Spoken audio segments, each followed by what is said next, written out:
সুপ্রিয় দর্শক, হক green world চ্যানেলে আপনাকে জানাই স্বাগত। থাম্বনেল এবং টাইটেল দেখেই বুঝে গেছেন যে একটা জেড প্লান্ট গাছের আমি আজকে একটা বনসাই করব মনে করেই মনস্থির করেছি। সে যাই হোক, এই গাছটিকে আমি মাদার গাছ থেকে ছোট্ট একটি ডাল কেটে এই ছোট গ্রোয়িং ব্যাগে বসিয়েছিলাম সাধারণ মিডিয়া করে। আজ প্রায় 4 মাস পর গাছটিকে নিয়ে আবার নড়াচড়া করতে বসলাম। প্রথম কাজ হবে অবাঞ্ছিত যে পাতাগুলো বেরিয়েছে, শাখাগুলো বেরিয়েছে, সেটা কেটে ফেলবো। আর আমার হাতে যে ওয়্যারটা দেখছেন, এই ওয়্যার দিয়ে একটা নির্দিষ্ট শেপ দেওয়ার চেষ্টা করব, যাতে গাছটার লুকটা খুব সুন্দর হয়।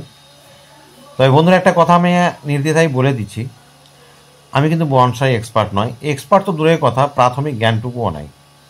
হয়তো আমার এই সিস্টেমটা দেখে যারা অভিজ্ঞ বনসাই যারা করে থাকেন, যারা অভিজ্ঞতা যাদের রয়েছে, তারা হয়তো অনেক ক্রিটিসাইজ করতে পারেন। সে করতে পারেন, সেটা আলাদা ব্যাপার, কারণ আমার তাতে কিছু যায় আসে না। আমি আমার মনকে খুশি করার জন্য আমি আমার পছন্দ মতন একটা শেপ দেবো, ব্যাস এতটুকুই। ভালো না লাগলে আর নতুন করে একটা শেপ করবো। আমি বেশ কিছু চারা করেছি, কারো দরকার হলে নিয়ে নিতে পারেন। তো যাই হোক, এই তারগুলো বা এই ওয়্যারগুলো আপনি যারা মোটর বাঁধে তাদের কাছ থেকে পেয়ে যাবেন, নির্দিষ্ট অল্প দামে পেয়ে যাবেন। কারণ তার ছাড়া তো আর এর শেপ দেওয়া যাবে না। প্রথমে একটু ঘন করে পেঁচিয়ে দিতে হবে, তারপরে আপনি আপনার পছন্দ মতো বাঁক দিয়ে দিয়ে আপনার যেটা দেখতে ভালো লাগবে, যে লুকটা, সেটাই করতে হবে। সেটাই আমি করছি আর কি।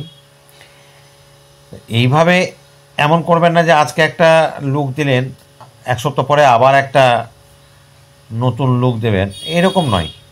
যে লুকটা দেবেন সেটা ফাইনাল মনে করে মোটামুটি 3-4 মাস একে আর হাত দেবেন না। জাস্ট জল দেবেন, খাবারও খুব একটা দরকার পড়েই না।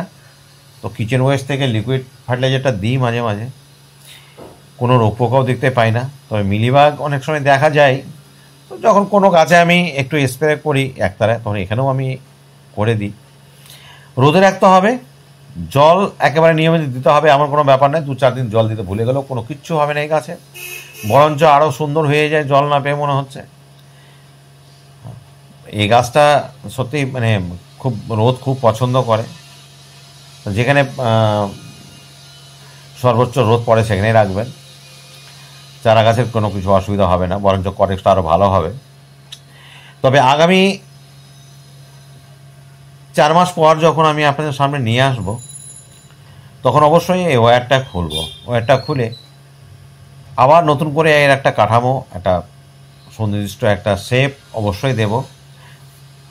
তো বন্ধুরা, আপনারাও ট্রাই করতে পারেন। গাছ না থাকলে আমার সঙ্গে যোগাযোগ করবেন, আমি প্রচুর গাছ আমার কাছে রয়েছে।